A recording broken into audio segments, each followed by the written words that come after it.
Hace 5 años, en la jornada número 13 de Segunda División, el Sporting visitaba el campo complicado de Mendizorroza.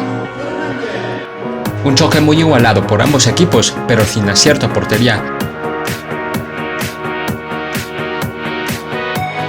En esta jugada, Castro driblaba de más y su remate era tapado por el defensa del Alavés, Xavi Castillo.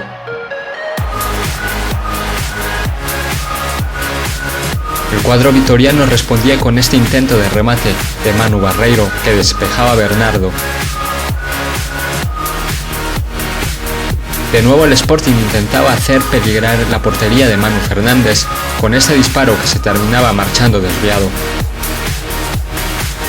Posterior, en un saque de manos por Alex Menéndez, disparaba a Bernardo y su disparo se paseaba peligrosamente sin que ningún sportinguista pudiera contrarrematar el balón.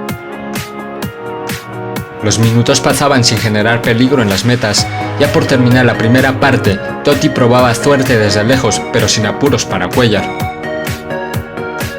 En la segunda mitad remataba Jon Vélez de cabeza, pero su testarazo se marchaba por encima de la portería.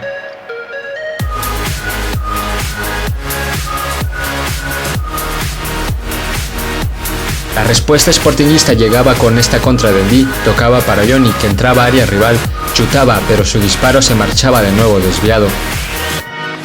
La jugada con mayor peligro sucedió en el minuto 70, fallo defensivo del Sporting. Jon Vélez se va en carrera, a punto de ser derribado dentro del área por Luis Hernández. A pesar del forcejeo dispara, pero Pichu logra detener su disparo, convirtiéndose en el paradón del partido.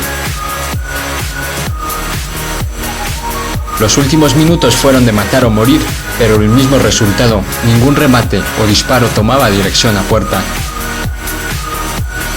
El partido finalizaba con reparto de puntos justo tras el 0-0, pero los guajes ya sumaban 13 jornadas invictos, manteniendo la cuarta plaza y a 2 puntos del ascenso directo.